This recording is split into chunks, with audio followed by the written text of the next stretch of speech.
السلام علیکم ورحمۃ اللہ وبرکاتہ۔ الحمد للہ الحنان المنان الذي خلق الانسان وعلمه البیان والصلاة والسلام على رسوله سید الانس والجان وعلى آلہ واصحابہ ذوی الخیر والاحسان، اما بعد فاعوذ باللہ من الشیطان الرجیم، بسم اللہ الرحمن الرحیم۔ ان الدین عند اللہ الاسلام، صدق اللہ مولانا العظیم۔ بارگاہ رسالت مآب صلی اللہ علیہ وسلم میں درود پاک کا ہدیہ پیش کریں۔ اللہم صلی علی سیدنا و مولانا محمد معدن الجود والکرم وآلہ واصحابہ الکرام وابنہ الکریم وبارک وسلم صلاة دائمة سرمدا ابدا۔ ایک عرب نے آدمی کا بول بالا کر دیا، خاک کے ذروں کو ہمدوش ثریا کر دیا۔ خود نہ تھے جو راہ پر اوروں کے ہادی بن گئے، کیا نظر تھی جس نے مردوں کو مسیحا کر دیا۔ آج سے میرے عزیزو ہمیں تاریخ اسلام سننی ہے۔ اسلام کی نشو و نما اور اس کی ترویج و اشاعت اس دن سے ہی شروع ہو چکی ہے جس دن سب سے پہلے انسان آدم علیہ السلام نے اس روئے زمین پر قدم رکھا ہے۔ لیکن آج کے دور میں ہم اسلام نام سے جس دین کو جانتے اور پہچانتے ہیں وہ میرے آقا صلی اللہ تعالیٰ علیہ وسلم کی شریعت طاہرہ ہے۔ اسلام کی تاریخ سننے سے پہلے ہمیں تھوڑا پیچھے کے تمام حالات بھی جاننا ضروری ہے، کیونکہ اسلام کی ترویج و اشاعت اور اس کی تبلیغ کے لیے جو زمین منتخب کیا اللہ رب العزت نے وہ عرب کی زمین ہے۔ عرب دنیا کے جغرافیہ میں کیا حیثیت رکھتا ہے، اس کی سچویشن جو ہے وہ کتنی امپورٹنٹ ہے وہ سمجھنا ضروری ہے۔ تو سنگلاخ زمین ہے، صحرا، پانی کی قلت، یہ تمام چیزیں عرب میں موجود ہیں، لیکن اسلام کی ترویج و اشاعت کے لیے اس زمین کو منتخب کیا گیا ہے۔ پہلی بات تو اگر میں اس تاریخ کی ابتدا کے لیے کہوں تو ظاہر سی بات ہے، کل ہم نے عرض کیا اسلام آدم علیہ السلام سے چلا، لیکن عرب کی سرزمین پر یہ دین ابراہیمی کے نام سے آیا۔ سب سے پہلے سیدنا ابراہیم خلیل اللہ علیہ الصلاۃ والتسلیم، اس وقت اللہ تبارک و تعالیٰ نے آپ کو مبعوث فرمایا جب دنیا میں کفر و شرک اور گمراہی و ضلالت پھیل چکی تھی، لوگوں میں کثرت سے اپنی عبادت کروانے کا رواج ہو چکا تھا۔ جیسے کہ نمرود کا زمانہ تھا، وہ طاقت و قوت کے بل بوتے اپنی عبادت کرنے پر لوگوں کو مجبور کرتا۔ اس دور میں سیدنا ابراہیم علیہ السلام تشریف لائے عراق بابل کے شہر میں، عراق کا ایک شہر بابل میں، اور وہاں سے آپ نے نور ہدایت کو منور کیا، ایک خدائے واحد کی عبادت کی طرف لوگوں کو بلایا۔ آپ کی آبادی دشمن ہوئی، خاندان دشمن ہوا، بادشاہ دشمن ہوا، بدلے میں آپ کو آگ میں جھونک دیا گیا۔ آپ وہاں سے نکل کر مصر چلے گئے۔ مصر کی سرزمین کو آپ نے اپنا جائے قیام بنایا، وہیں پر رہنے لگے۔ آپ کی شادی حضرت سارہ سے ہوئی، اولاد نہیں تھی برسوں تک۔ پھر حضرت ابراہیم علیہ الصلاۃ والتسلیم کی مخالفت میں بہت سارے لوگ تھے، حکمران تھے، بادشاہ تھے۔ ایک وقت ایسا آیا کہ مصر کا ایک بادشاہ جو آپ کی مخالفت میں بہت زیادہ آگے تھا، لیکن اللہ تعالیٰ نے اس کے سینے کو نور ہدایت سے روشن کیا، پھر وہ آپ کی عزت و تکریم کیا۔ پھر اس بادشاہ نے اپنی بیٹی ہاجرہ کو ابراہیم علیہ السلام کے ساتھ بیاہ کر دیا۔ شروع سے میں تاریخ میں چل رہا ہوں، سب کو ذہن حاضر رکھنا ضروری ہے کہ حضرت ابراہیم علیہ السلام کو حضرت ہاجرہ دوسرے نکاح میں آئیں، یہ بادشاہ کی بیٹی تھیں، اور ہوا یہ کہ دو بیویاں ایک گھر میں رہیں، معاملات الگ ہو جاتے ہیں۔ تو جب معاملات بدلنے لگ گئے تو حضرت ہاجرہ کے گھر میں ایک بیٹا پیدا ہوا جو حضرت اسماعیل علیہ السلام ہے. تو حضرت ابراہیم علیہ السلام کو حکم الہی ہوا کہ اس ماں اور بیٹے کو الگ رکھا جائے اور پہلی بیوی کو الگ رکھا جائے. تو ابراہیم علیہ السلام حضرت سارہ کو مصر میں ہی چھوڑ دیے اور حضرت ہاجرہ اور حضرت اسماعیل علیہ السلام کو لے کر عرب کی سرزمین میں داخل ہوئے. یہاں سے عرب کی تاریخ شروع ہوتی ہے. عرب کی سرزمین کو آباد کرنے والے پہلے انسان ابراہیم علیہ السلام ہیں. عرب میں بھی ساری زمین کا انتخاب نہیں. عرب کا جو مرکزی علاقہ تھا وہ مکہ مکرمہ تھا.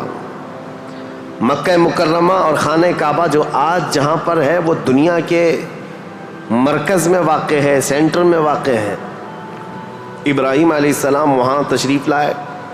اس وقت کوئی آبادی نہیں تھی, کسی کا گھر نہیں تھا, کوئی مکان نہیں. خانہ کعبہ پرانی شکل میں جو فرشتوں کا بنایا ہوا, آدم علیہ السلام کا بنایا ہوا, نوح علیہ السلام کا بنایا ہوا مٹی کی شکل میں موجود تھا. ابراہیم علیہ السلام وہاں پر اپنی بیوی اور اپنے بیٹے کو ایک چھوٹا سا گھر بنا کر دے دیتے ہیں, بغیر چھت کا مکان تھا. پھر اس کے بعد وہ وہاں سے چلے گئے, پھر دوبارہ آتے رہے جاتے رہے. اسماعیل علیہ السلام کی عمر جب سن بلوغت کو پہنچی تو ابراہیم علیہ السلام کو حکم ہوا کہ اس خانہ کعبہ کی تعمیر کی جائے. تو ابراہیم علیہ السلام نے اپنے بیٹے حضرت اسماعیل علیہ السلام کے ساتھ مل کر کے خانہ کعبہ کی تعمیر کی. آپ کو بانی کعبہ بھی کہا جاتا ہے. دو ہی باپ اور بیٹے نے مل کر پورے خانہ کعبہ کی تعمیر کی. اس کی دیواریں اونچی کی, جس کا ذکر قرآن پاک میں بھی موجود ہے. اس ایک پتھر پر کھڑے ہو کر کے آپ تعمیر کرتے تھے, جس کو آج مقام ابراہیم کہا جاتا ہے. پتھر جیسے جیسے دیواریں بلند ہو جاتا, جب آپ کے اترنے کا وقت ہوتا پتھر نیچے ہو جاتا. جب تعمیر مکمل ہو گئی خانہ کعبہ کی تو پھر ابراہیم علیہ السلام نے دعا کی کہ اللہ اس آبادی کو ہری بھری کر دے, شاد و آباد کر دے, اور یہاں رہنے والوں کو ہر قسم کے پھل اور میوہ جات سے تو ان کو رزق عطا فرما. آپ کی دعا قبول ہوئی. جو بے آباد علاقہ تھا, اب سنیں تاریخ کہاں سے شروع ہو رہی ہے. بے آباد علاقہ, کوئی آبادی نہیں تھی. ایک قبیلہ آیا جو تجارت کے لیے کہیں کا سفر کر رہا تھا. چونکہ وہاں پر زمزم کا کنواں بھی تھا. تاریخ میں آپ کو پتہ ہے حضرت اسماعیل علیہ السلام کی ایڑیوں سے زمزم کا کنواں نکلا, اور وہ پانی کا سوتا چشمہ ایسا تھا کہ کنٹینیو جاری, بلکہ آج تک جاری ہے. تو ایک قبیلہ وہاں سے سفر کر رہا تھا جس کو قبیلہ بنو جرہم کہا جاتا ہے. وہ وہاں کی خوبصورتی کو دیکھ کر, وہاں کے پانی کی فراوانی کو دیکھ کر وہیں پڑاؤ ڈال لیے اور وہیں رہ گئے, بس گئے. یہ پہلا قبیلہ ہے جو مکہ میں آباد ہوا, قبیلہ بنو جرہم. پھر حضرت اسماعیل علیہ السلام نے اسی قبیلے کی ایک لڑکی سے شادی بھی فرمائی, اور حضرت اسماعیل علیہ السلام کے گھر میں 12 بیٹے پیدا ہوئے. آپ کی اولاد اب بڑھتی گئی. عرب سرزمین میں سب سے پہلی یہ نسل ہے. عرب کو آباد کرنے والی پہلی نسل اسماعیل علیہ السلام کی ہے. قبیلہ بنو جرہم کے ساتھ آپ آباد ہوئے مکہ مکرمہ میں. اب ان کی نسل اتنی بڑھتی گئی کہ اسماعیل علیہ السلام کے بیٹے تھے نابت. ان کے ہاتھ میں خانہ کعبہ کی تولیت آئی. خانہ کعبہ کی حفاظت اور اس کی ذمہ داریوں کا یہ سارا انتظام آپ کا تھا. چند دنوں کے بعد پھر ایسا ہوا کہ قبیلہ بنو جرہم کے لوگوں نے, جو حضرت اسماعیل علیہ السلام کے سسرال تھے, خانہ کعبہ کی تولیت پر انہوں نے قبضہ کر لیا. اسماعیل علیہ السلام کی اولاد نے کوئی بھی ان کے ساتھ جھگڑا نہیں کیا, کسی بھی طرح کا برا برتاؤ نہیں کیا, کیونکہ ننیھال کے تھے. تو کئی سالوں تک قبیلہ بنو جرہم کا خانہ کعبہ پر قبضہ باقی رہا, لیکن انہوں نے بدعنوانیاں شروع کر دیں. خانہ کعبہ کے پاس لوگ جو دور دور سے آتے تھے دنیا میں, حاجی, اس وقت بھی ہر سال حج ہوا کرتا تھا, ان کے ساتھ برا سلوک کرنا, ان سے چڑھاوے لینا, ان سے زیادہ مانگ کرنا, یہ سب چیزیں ہونے لگیں. تو پھر حضرت اسماعیل علیہ السلام کی اولاد نے دوبارہ خانہ کعبہ کی تولیت اپنے ذمے لے لی. تولیت کہتے ہیں ذمہ داری, جس سے متولی کہا جاتا ہے.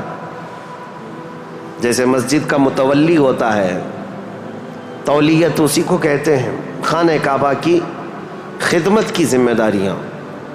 اب یہ زمانہ چلتا رہا، میں آپ کو پہلے یہ خاندانی معاملات بتا رہا ہوں، اس کے بعد پھر یہاں کے سیاسی حالات بھی بتاؤں اور پھر مذہبی حالات بھی آپ کو بتاؤں، تاکہ اسلام کی تاریخ کو سمجھنے کے لیے اس کا بیک گراؤنڈ بھی سمجھنا بہت ضروری ہے، پس منظر کیا تھا یہ معلوم ہونا ضروری ہے۔ اب اسماعیل علیہ السلام کی اولاد میں عدنان ایک شخص پیدا ہوئے جو آل اسماعیل میں بہت ہی معزز انسان تھے۔ اکثر صحابہ کرام کا اور خود رسول اللہ صلی اللہ علیہ وسلم کا نسب حضرت عدنان تک پہنچتا ہے، وہ ہمارے آقا صلی اللہ تعالیٰ علیہ وسلم کے جد امجد بھی ہیں۔ عدنان نے مکہ مکرمہ کی ذمہ داریاں سنبھالی اور اس کے بعد اب آبادی اتنی بڑھ گئی کہ ان لوگوں کو تجارت کے لیے اور اپنے معیشت کے لیے، اپنے معاش کے لیے دور دور جانا پڑا، مکہ چھوڑ کر کے باہر جانا پڑا، آبادی بڑھتی چلی گئی مکہ مکرمہ کی۔ اور اس کے بعد زمانے کے صبح شام گردش لیل و نہار جس کو کہتے ہیں، آتے گئے ایسے کہ آل اسماعیل علیہ السلام کی اولاد کا قبضہ یا ان کی خدمت کا معاملہ خانہ کعبہ پر ڈھیلا پڑتا چلا گیا۔ پھر کوئی دوسرا قبیلہ آیا، بنو خزاعہ، انہوں نے خانہ کعبہ کی تولیت اپنے حصے میں لے لی۔ اب جو اصل تاریخ شروع ہوتی ہے وہ میں بتانا آ رہا ہوں۔ تو برسوں برس اسی طرح سے گزرتے گئے اور پھر ایک شخص پیدا ہوئے جن کا نام فہر تھا۔ یہ اسماعیل علیہ السلام کے اولاد میں فہر نام ہے۔ فہر کا ایک لقب تھا قریش، اور یہیں سے قریش خاندان کی ابتدا ہوتی ہے۔ قریش ان کا لقب تھا اور اصل نام تھا فہر بن غالب۔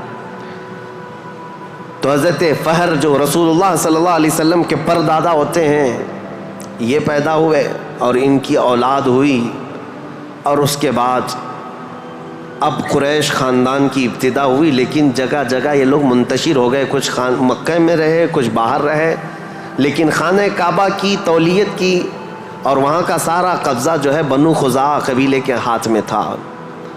پھر زمانہ بدلتا ہوا یہاں تک پہنچا کہ اسماعیل علیہ السلام کی اولاد میں یعنی قریش خاندان میں ایک شخص پیدا ہوئے جن کا نام قصی تھا۔ یہ تاریخ کے بہت اہم آدمی ہیں، بہت اہم ترین شخصیت ہے قصی۔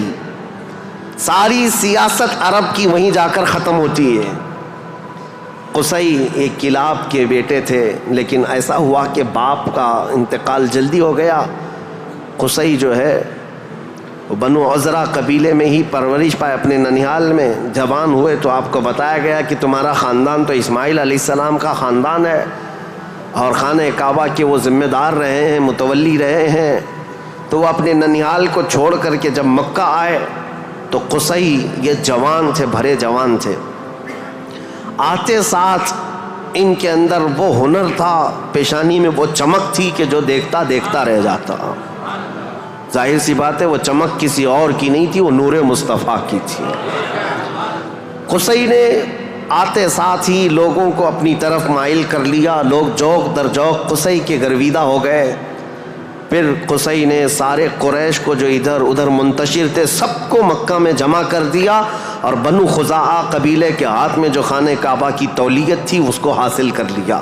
اب دوبارہ حاصل کرنے کے بعد اب تک مکہ مکرمہ میں یا خانہ کعبہ کی خدمت اور حرم میں جو معاملات چلتے تھے وہ یوں ہی چلتے تھے، جو ذمہ دار ہے اس نے جو دیکھ لیا وہ کر لیا۔ لیکن قصی نے باضابطہ ڈپارٹمنٹ بنائے، شعبے بنائے، حکومت کا اسٹیبلشمنٹ جس کا طرح ہوتا ہے پورا انہوں نے بنایا۔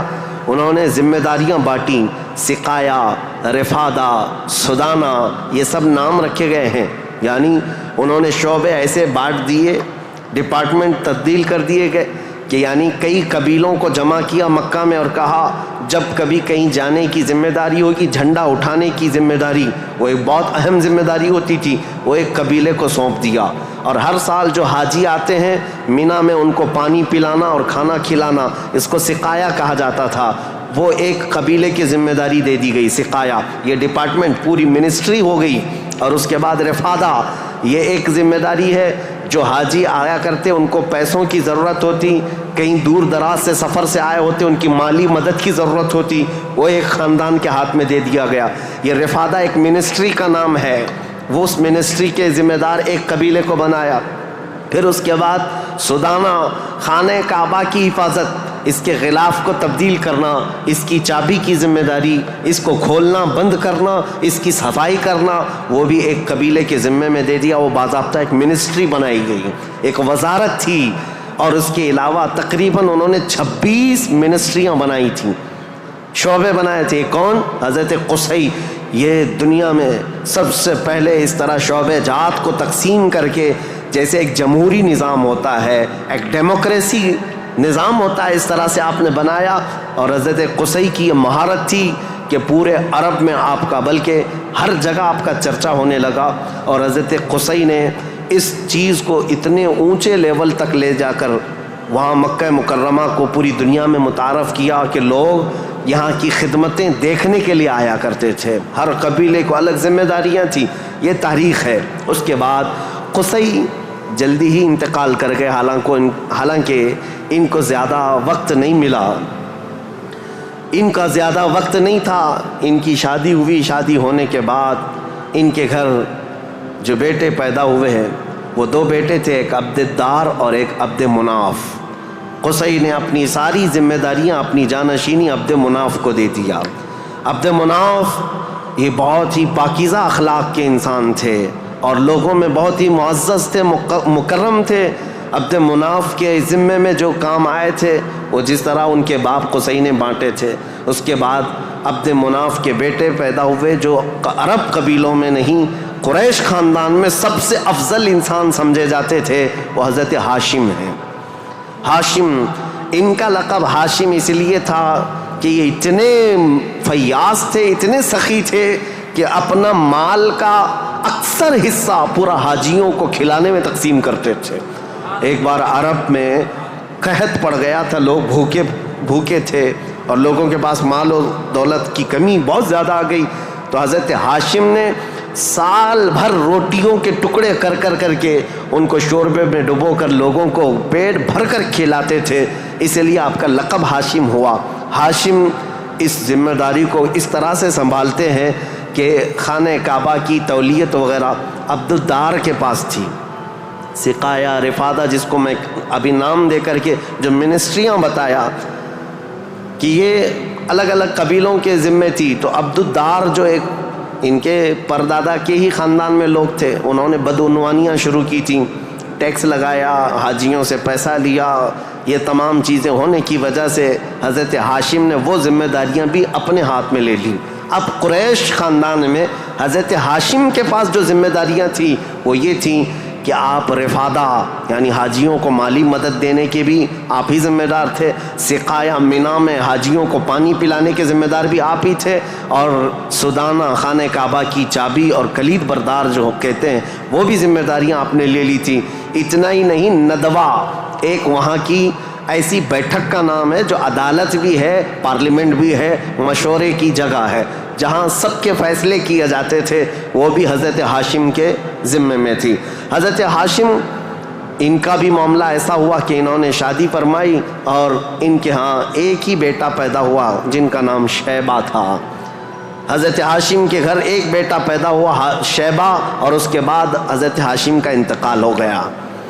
شیبہ بچپن میں ہی اپنے باپ سے محروم ہوئے اور ان کے چچا تھے مطلب، جن کا نام تھا، ہاشم کے بھائی، سگے بھائی تھے.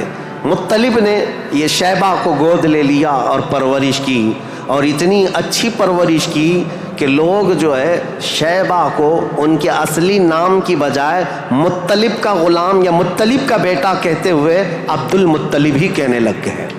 یہ عبد المطلب میرے آقا صلی اللہ تعالیٰ علیہ وسلم کے سگے دادا ہیں. عبد المطلب، ان کا اصل نام شیبہ ہے. اب یہ خانہ کعبہ کی تولیت کی ذمہ داری سب سے لمبے عرصے تک سنبھالنے والے یہی ہیں.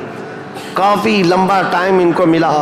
عبد المطلب کے زمانے میں ہی وہ اصحاب فیل کا واقعہ پیش آیا جو ابرہہ بادشاہ خانہ کعبہ کو ڈھانے آیا تھا. یہ حضرت عبد المطلب کے زمانے میں پیش آیا. حضرت عبد المطلب کے بھی تقریباً کافی اولاد ہوئیں، بیٹے ہوئے 12 کے قریب ان کی بھی اولاد ہوئیں. آپ نے ایک منت مانی تھی کہ اگر میں اپنے سارے بچوں کو جوانی کے حالت میں دیکھ لوں تو ان میں سے ایک بیٹا اللہ کی راہ میں قربان کر دوں گا. جب سارے بچے آپ کے جوان ہو گئے تو حضرت عبد المطلب خانہ کعبہ کے پاس گئے اور اس کے بعد آپ نے قرعہ اندازی کی اپنے بیٹوں کے نام نکال کر کے کہ کس بیٹے کا نام نکلے گا جس کو قربان کیا جائے. تو آپ نے جب قرعہ اندازی کی تو آپ کے چھوٹے بیٹے حضرت عبداللہ کا نام نکلا. قربانی کے لیے حضرت عبداللہ کا نام نکلا. حضرت عبد المطلب کے وہ سب سے زیادہ محبوب تھے، نور نظر تھے. آپ نے سارے لوگوں سے مخاطب ہو کر کے کہا کہ اس مسئلے کو کیسے حل کریں. تو سارے لوگوں نے کہا کہ اللہ رب العزت کے معاملات اللہ کے حوالے اس کو چھوڑ دو. پھر آپ نے خواب میں دیکھا کہ اس کا معاملہ ایسا ہے کہ اپنے اس نور نظر محبوب بیٹے کی قربانی کی بجائے ان کی جگہ 100 اونٹ قربان کر دیے جائیں. تو 100 اونٹ قربان ہوں گے لیکن آپ کے بیٹے کی قربانی بھی مان لی جائے گی کہ آپ نے بیٹے کو بھی قربان کیا. آپ نے حضرت عبداللہ کی جگہ پر 100 اونٹ قربان کیے. اسی لیے تو میرے آقا صلی اللہ علیہ وسلم نے ایک حدیث میں فرمایا ہے انا ابن الذبیحین، اے لوگوں میں 2 ذبیحوں کا بیٹا ہوں. ایک ذبیح اسماعیل علیہ السلام ہے، دوسرے ذبیح میرے باپ عبداللہ ہیں.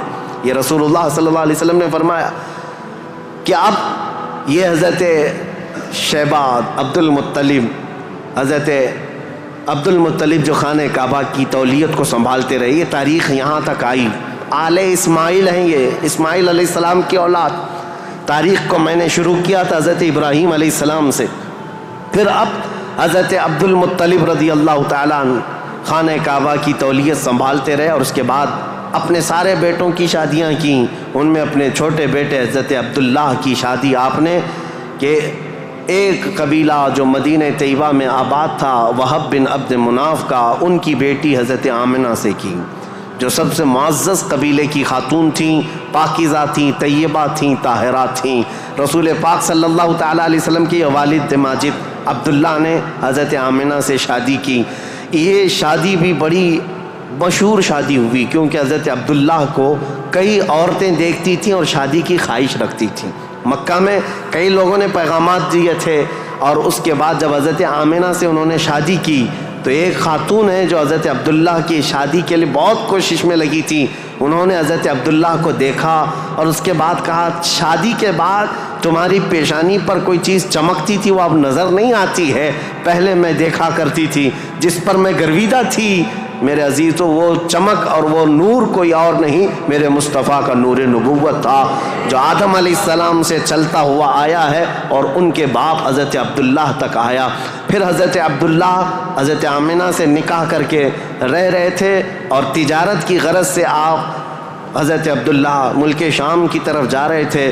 درمیان میں جو یثرب علاقہ تھا آج کا وہ مدینۃ المنورہ ہے، وہاں حضرت عبداللہ کو کچھ بیماریاں ایسی لگ گئیں کیونکہ یثرب جو علاقہ ہے اس کو پہلے بیماریوں کا گڑھ کہا جاتا تھا، وہاں جو جاتا بیمار ہو جاتا تھا.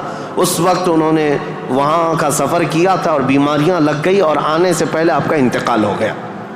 عبداللہ کا انتقال ہو گیا حضرت عبداللہ کا. اور پھر چند ماہ گزرے تھے، 6 مہینے کے بعد پورے عالم میں جو ایک عجیب کیفیت طاری تھی. عرب کی یہ تاریخ میں آپ کو بتا رہا ہوں کہ یہاں پر اب حالات کیا تھے.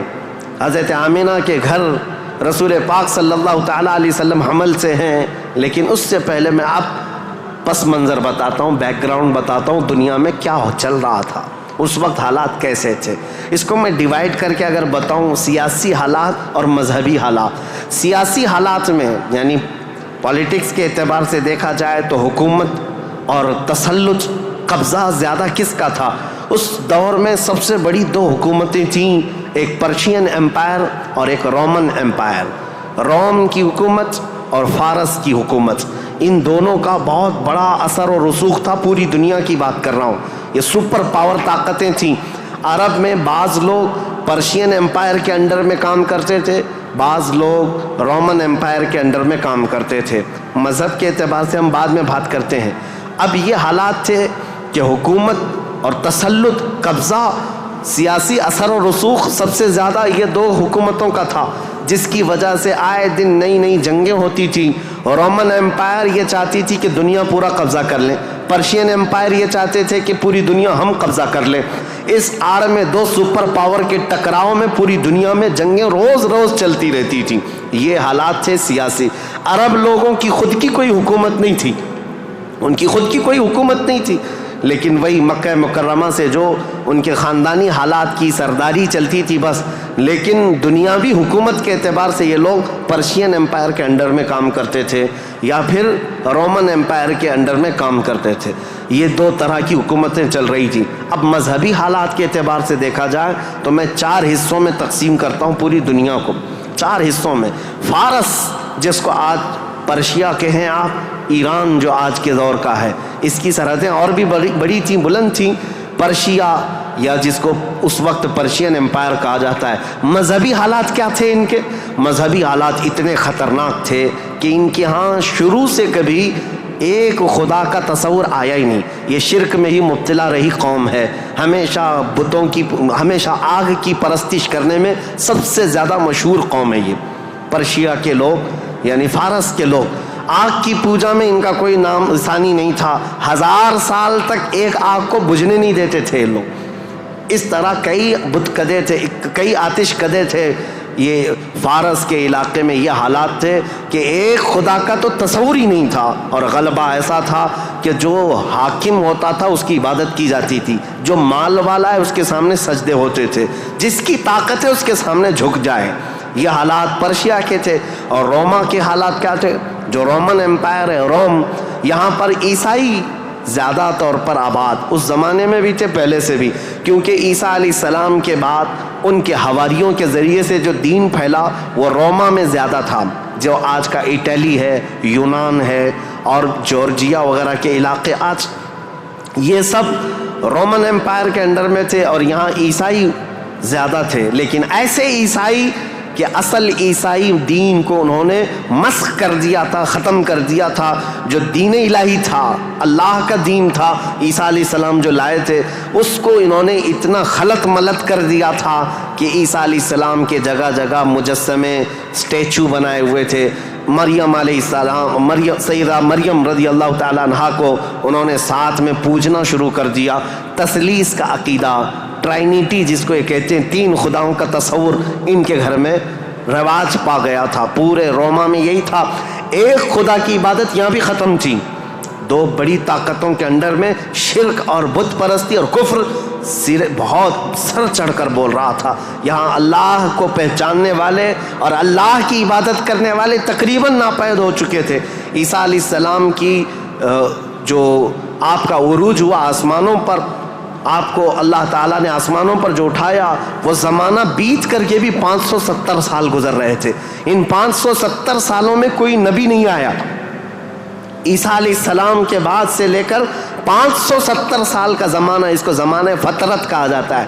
زمانہ فترت 2 نبیوں کے بیچ کے زمانے کو کہتے ہیں. اس بیچ میں کوئی نبی نہیں آیا, جس کی وجہ سے حالات اتنے گمبھیر تھے. پرشیا کے حالات میں نے بتایا, جگہ جگہ آگ کی پوجا, آگ کی پوجا, آگ کو ہی طاقتور مانا جاتا.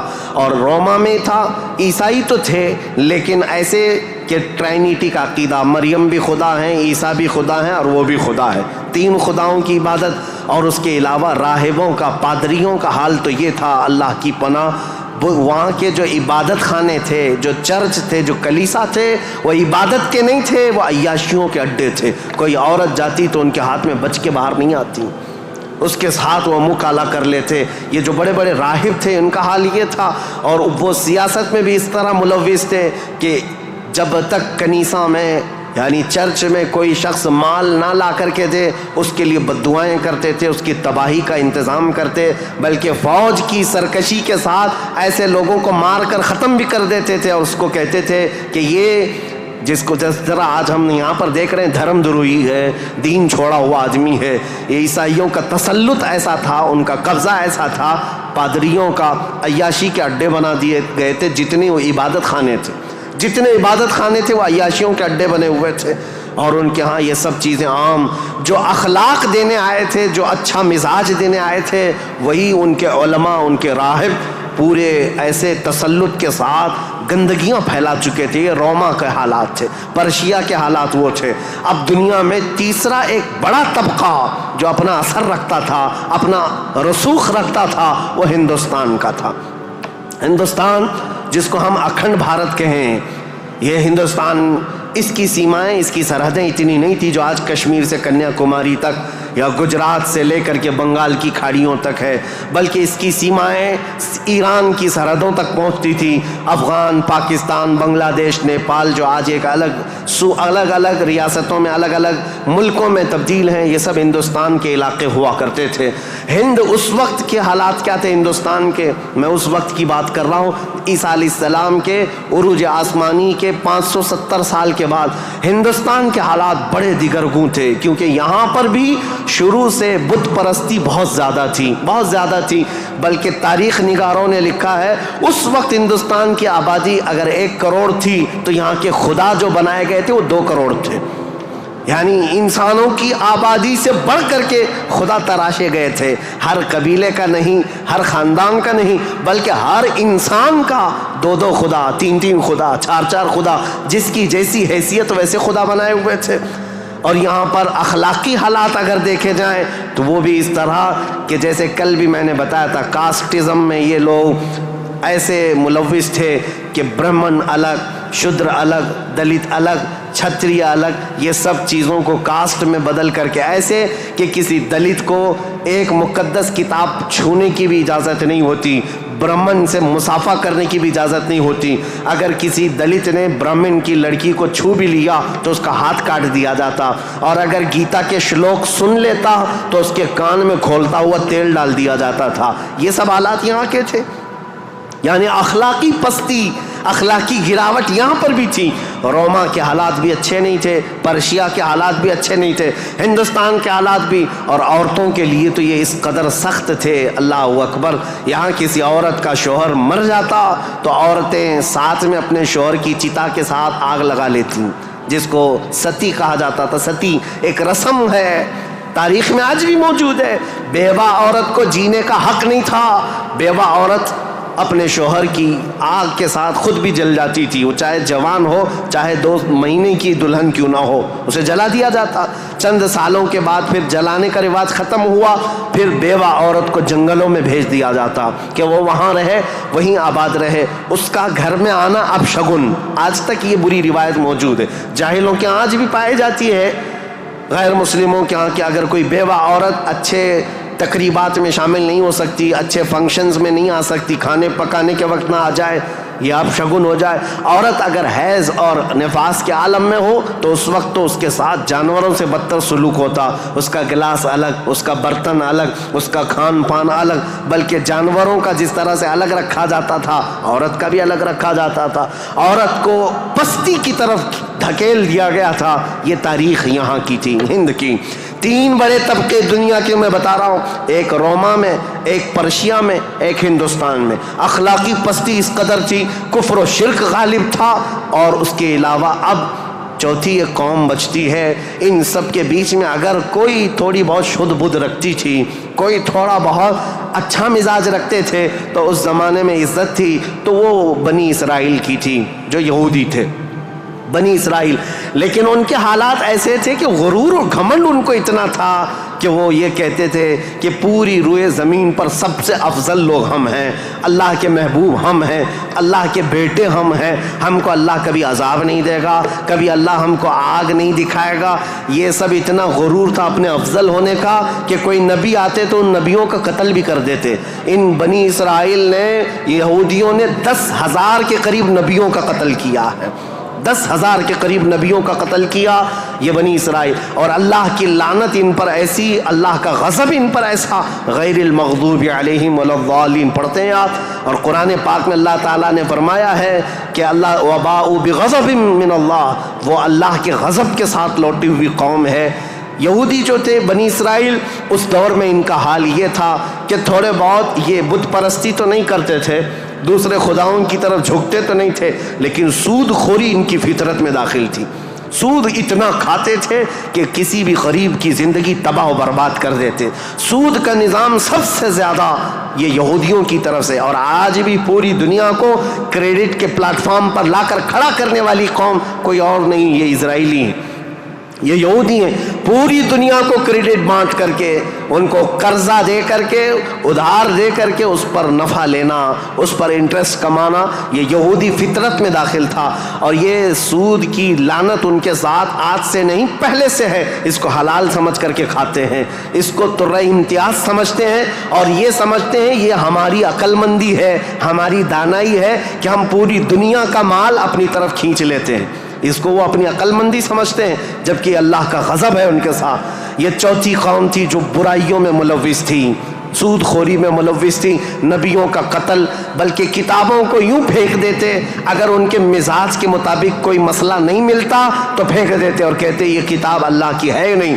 تورات کو نہیں مانتے، تلمود کو نہیں مانتے، جس کو آج اولڈ ٹیسٹمنٹ کہا جاتا ہے، یا بائبل کو نیو ٹیسٹمنٹ جو انجیل ہوا کرتی، ان کتابوں کو پھینک دیتے. ان کے مزاج کے مطابق اگر آیتیں ملتی تو ٹھیک ہے، نہیں تو پھینک دیتے. یہ چوتھی قوم تھی. اب دنیا کی یہ حالات تھے، دنیا میں یہ حالات جہاں جہاں دیکھیں عورتوں کا استحصال یا پھر زنا، شراب نوشی، یہ سب عروج پر تھے. روما میں، پرشیا میں، ہندوستان میں اور بنی اسرائیل یہودیوں کے درمیان. اب جو پانچویں قوم الگ بنتی ہے وہ عرب کی سرزمین پر تھی. عرب لوگ تھے، عرب جو آل اسماعیل ہیں، اسماعیل علیہ السلام کی اولاد. یہ آئے تھے اللہ تعالیٰ کے منتخب زمین پر، لیکن کثرت سے ان کے ہاں بھی برائیاں گھر کر گئی تھیں. یہ ایسے ہو گئے تھے کہ ان کے ہاں بتوں کی تراشنے کی عادت بڑھ گئی. انہوں نے اپنے ہاتھوں سے خدا بنا لیے تھے. خانہ کعبہ جو مرکز تھا وحدانیت کا، اس خانہ کعبہ کے اندر بھی انہوں نے بت رکھ دیے تھے. اور خانہ کعبہ کی چھت پر ایک بت ہوا کرتا تھا جس کا نام حبل تھا، ایک بت تھا جس کا نام عزا تھا. اس کی پوجا کرنا تو حج کے ارکان میں شامل کر دیا تھا، حج کے ارکان میں تھا عزا کی پوجا کرنا. یہ حبل وہاں پر تھا. لات ایک بت کا نام تھا، عزا تھا، منات تھا. یہ سب بتوں کے نام ہیں جو انہوں نے کوئی صفا مروا پر رکھ دیے تھے، کچھ کو خانہ کعبہ کی چھت پر رکھا تھا، کچھ کو دروازے کے اندر رکھا تھا. طواف کرتے تھے ان بتوں کے سامنے آ کر کے، ننگے طواف کرتے تھے، بغیر کپڑے کے خانہ کعبہ کا طواف کرتے، ایک ہاتھ آگے اور ایک ہاتھ پیچھے رکھ کر کے، مرد ہو کہ عورتیں ہو، اس طرح سے وہ خانہ کعبہ کا طواف کرتے. یہ برائیاں ان کے ہاں بہت اخلاقی پستی میں گرتے چلے آئے. اور اس کے بعد یہ بت پرستی اتنے عروج پر ہو گئی، اتنے عروج پر ہو گئی کہ یہ اپنے خداؤں کے چڑھاوے اتنے چڑھاتے تھے. دور دراز سے لوگ آتے تھے تو سال میں ایک مرتبہ ان خداؤں کے نام پر انسانوں کی بلی بھی چڑھتی تھی. کوئی جوان منتخب کر لیا جاتا اور وہ خوشی سے تیار ہوتا، اپنی گردن اس کی رکھ دی جاتی، مینا کی وادی میں اس کو ذبح کر دیا جاتا، کاٹ کر کے اس کا خون بتوں کو لگا دیا جاتا. اور یہ کہتے کہ ہم مقرب ہو رہے ہیں، ہم مکرم ہو رہے ہیں، ہم عزت والے ہو رہے ہیں. یہ تمام چیزیں تھیں. اور اس کے علاوہ ان کے ہاں شراب بہت زیادہ عام تھی. چوری کرنے والے کچھ قبیلے خاص تھے عرب میں، اور ان کا پیشہ ہی تھا راستے پر رکنا اور جاتے آتے قافلوں کو ڈاکہ زنی کرنا اور مال لوٹنا.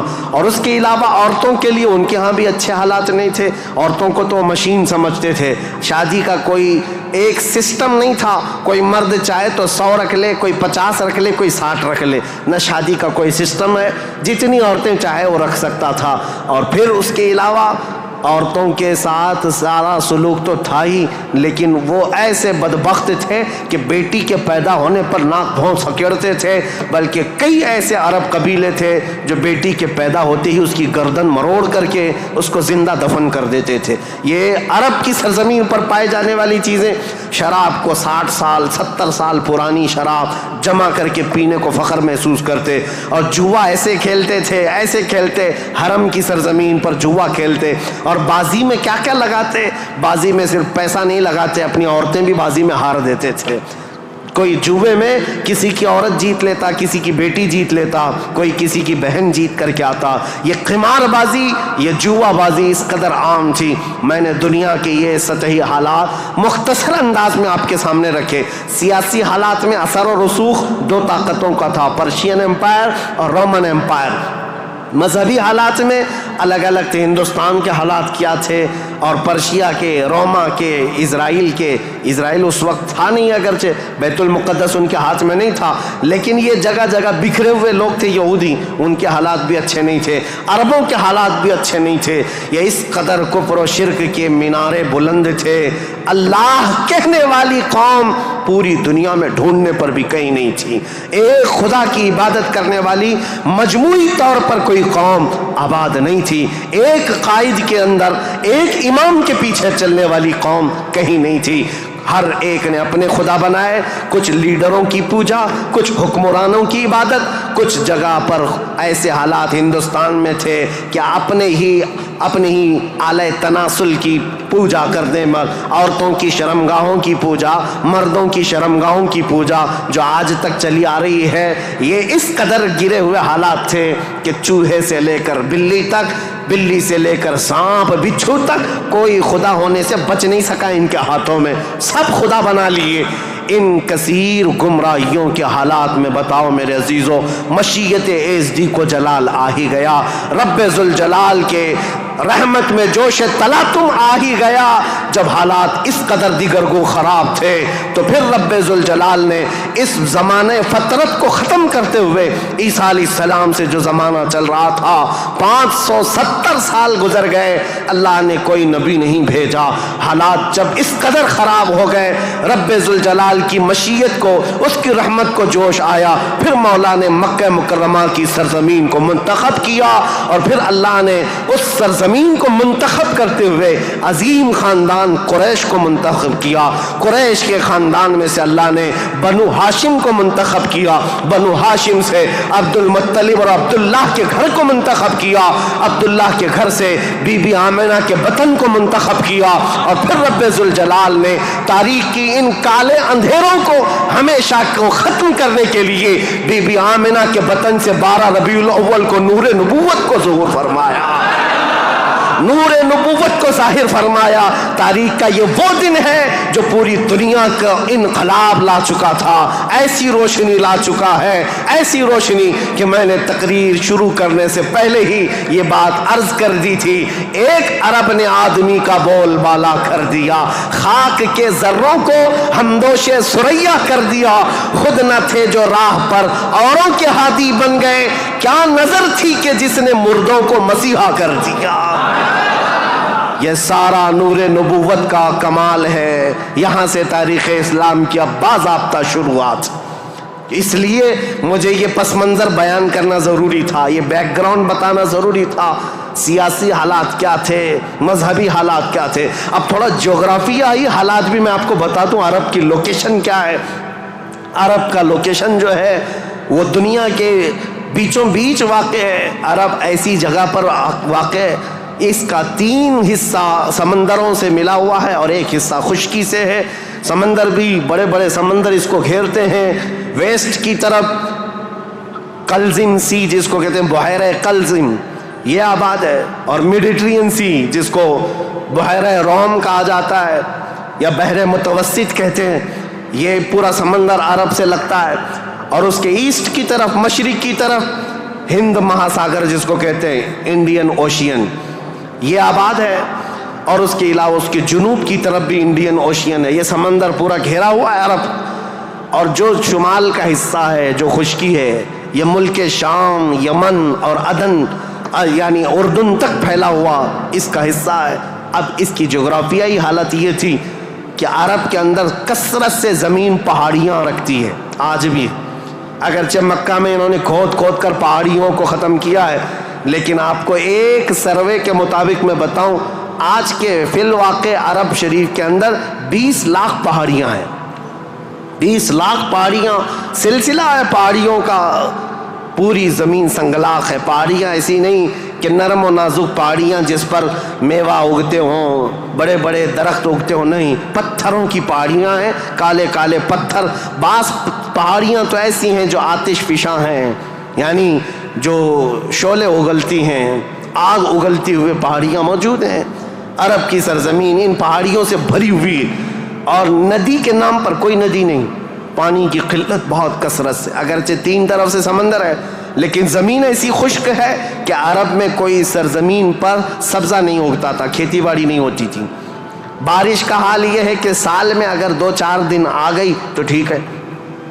ہمارے ہاں تو باضابطہ موسم چل رہا ہے، وہاں موسم آیا ہی نہیں کرتا، کبھی بوندا باندی ہو گئی. یہ برسوں سے ہے. عرب کی سرزمین خشک ہے اور ہوا اور وہاں کی فضا کے اعتبار سے نہایت ہی گرم مانی جاتی ہے. آج اس سال ہم لوگوں نے حج کی سعادت جو حاصل کی، عرفات کے میدان میں 48 ڈگری چل رہی تھی گرمی. 48 ڈگری کی گرمی میں حاجیوں نے حج ادا کیا ہے. ہمارے یہاں 37 ڈگری 38 ڈگری آ جائے تو ہا ہو کرتے ہیں اور ہم باہر نکلنے کو پسند نہیں کرتے. وہاں 48 ڈگری میں بغیر چھت کے حجاج کرام حج کرتے رہے. اسی لیے عربوں کی سرزمین جو ہے نہایت گرم مانی گئی ہے. سرزمین پتھریلی اور زمین سوکھی، سبزہ نہیں اگاتی، بارش نہیں آتی، اوپر سے گرمی اتنی پھینکتا ہے سورج، چلچلاتی ہوئی دھوپ. اس فضا کا اثر طبیعت پر ہوتا ہے. آپ یہ سوچ رہے ہوں گے کہ یہ ویدر بتانے کی ضرورت آج کیا ہے؟ ضرورت ہے. موسم کے اعتبار سے انسانوں کی طبیعت میں فرق آتا ہے. جیسا موسم ہوتا ہے انسانوں کی طبیعت میں اثر پیدا ہوتا ہے. زمین کا بھی اثر ہوتا ہے، مٹی کا اثر ہوتا ہے، موسم کا اثر ہوتا ہے. عرب میں کثرت سے پہاڑیاں، سخت قسم کے پتھر، آج کی ہائی ٹیکنالوجی کے بڑے بڑے بلڈوزر لگ جاتے ہیں، مہینوں تک کھودتے ہیں تو تھوڑا بہت حصہ بھی کٹ نہیں پاتا. ہم تو تقریباً 10 سال سے ایک پہاڑ کو کھودتے ہوئے دیکھ رہے ہیں، ابھی بھی عرب میں وہ کھود ہی رہے ہیں بلڈوزر. جبکہ ان لوگوں کے ہاں ٹیکنالوجی ہمارے ہاں کی طرح کی نہیں ہے. روڈ بنانا ہے تو رات کے وقت آپ گزر رہے ہوں 1 کلومیٹر روڈ، صبح فجر میں دیکھیں تو تیار رہتا ہے اتنے فاسٹ. لیکن پہاڑیوں کو کھودنے کے لیے آج بھی، آج کے ہائی ٹیکنالوجی کے دور میں بھی وہ پہاڑیوں کو ہلا نہیں پاتے. سخت قسم کے پتھر، زمین سبزہ نہیں اگاتی، بارش نہیں آتی، موسم برساتا نہیں، سورج جھلسا دینے والی گرمی پھینکتا ہے. یہ سب کا اثر طبیعتوں پر بھی ہوتا ہے. اس کی وجہ سے عربوں کی طبیعت میں خشکیاں، چڑچڑاہٹ، ضدی پن، تکبر، غرور، یہ سب چیزیں تھیں. عرب جلدی کسی چیز کو ایکسیپٹ نہیں کرتے. اور اب میں آپ کو یہ بھی بتا دوں کہ عرب کو عرب کہتے کس لیے تھے. عرب یہ نام کیوں پڑا تھا اس کا؟ یہ انسانوں کی طبیعت کے حساب سے میل کھاتا ہے، اس لیے میں عرض کر رہا ہوں عرب نام کیوں رکھا گیا. عرب کس کو کہتے ہیں؟ لفظ عرب، عین را با، یہ عربی میں لفظ جو ہے اس کا میننگ ہوتا ہے اچھی زبان رکھنے والا، فصیح اللسان جو آدمی ہے عرب کہتے ہیں اس کو. یہ عرب اپنے آپ پر اتنا غرور رکھتے تھے، وہ کہتے تھے کہ پوری دنیا میں اگر سب سے اچھی زبان ہے تو ہماری ہے، باقی کو عجم کہتے ہیں. عجم کا مطلب ہوتا ہے گونگا، وہ ہم سب کو گونگا کہتے ہیں. سارا عجم ہے، عرب کو چھوڑ کر کے جتنا ہے وہ سب عجم ہے. فارس عجم ہے، ہند عجم ہے، افریقہ عجم ہے، امریکہ عجم ہے. عجم کا مطلب گونگے. عرب لوگ اپنے آپ کو صرف زبان والا کہتے اور باقی پوری دنیا کو گونگا سمجھتے تھے. تو یہ نخوت جو تھی، یہ بڑاپن جو تھا، یہ تکبر جو تھا، وہ وہاں کے موسم کے اعتبار سے پتھریلی زمین کی وجہ سے ان کی طبیعتوں میں گھر کر گیا تھا. جلدی ایکسیپٹ نہیں کرتے. ایسے سخت دلوں کے اندر اور ایسے سخت قوم کے اندر اسلام کا نور ظاہر کرنا یہ کوئی عام بات نہیں تھی، عام بات نہیں تھی. اللہ رب العزت کی مصلحت اور اس کی حکمت بالغہ کو دیکھے.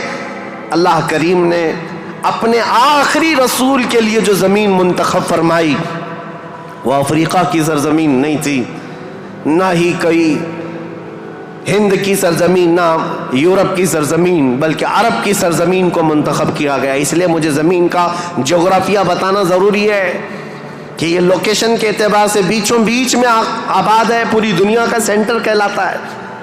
اس لیے کہ یہاں سے روشنی نکلے تو پوری دنیا میں پھیلے.